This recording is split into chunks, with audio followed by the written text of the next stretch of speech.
Welcome to the demonstration of the Aldwych London Underground station virtual reality experience. The project is utilising Unity3D to recreate an abandoned London Underground station with virtual reality.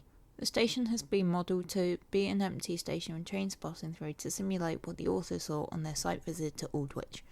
The main aim of this project is to preserve the history of the abandoned station so that users can experience the atmosphere themselves. The experience starts by showing the user a menu for them to view the controls, play the experience, or safely quit the experience. Within this scene, a C# script was created to provide users with rays to allow them to see where they were pointing the controllers.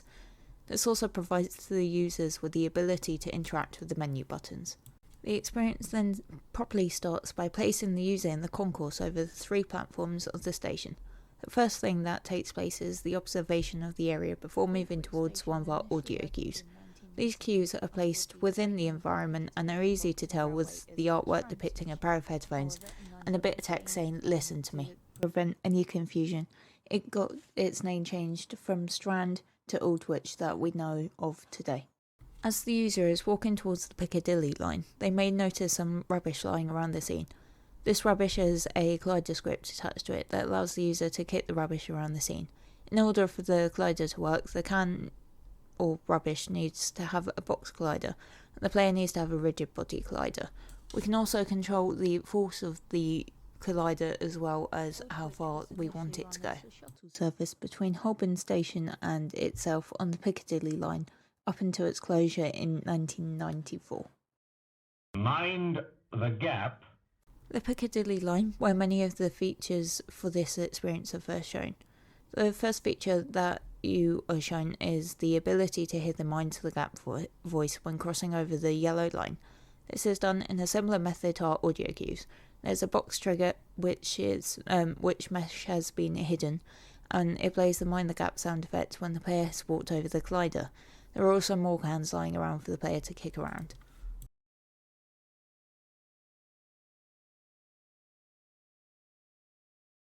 As the footage heads over the concourse, many of the testers noticed how the experience is extremely quiet in places. This was noted as being quite discomforting as they did not know whether they were doing anything right.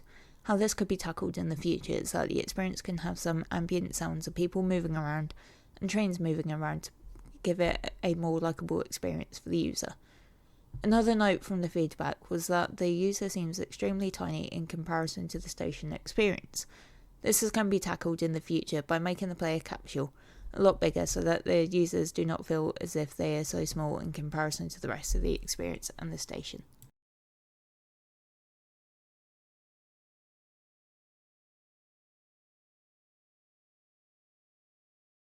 Had Aldwych not shut, there are plans to improve the station's foot flow, the most famous plan being the expansion of the Fleet Line, now known as the Jubilee Line. So the line would go from Baker Street and Charing Cross straight through to Aldwych and onto Ludgate Circus and Fenchurch Street. The Jubilee Line platforms are modelled in a similar way to the Piccadilly Line platforms. They also have the trains moving through the platforms, as do the other two, as well as the Mind the Gap voices and cans for the user to kick around. The movement of the tube line trains were completed as a simple AI path-finding technique.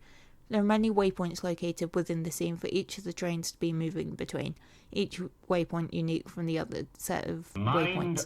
The train speed can be controlled via the editor, so they can go quickly or slowly, and it's controlled using a float variable. One future implementation is that the trains will be able to stop at the platform for a limited amount of time for users to potentially board and go over to other stations. The station experience as a whole was modelled off of an empty station tour that the author completed. This was elected for the ease of exploring for users.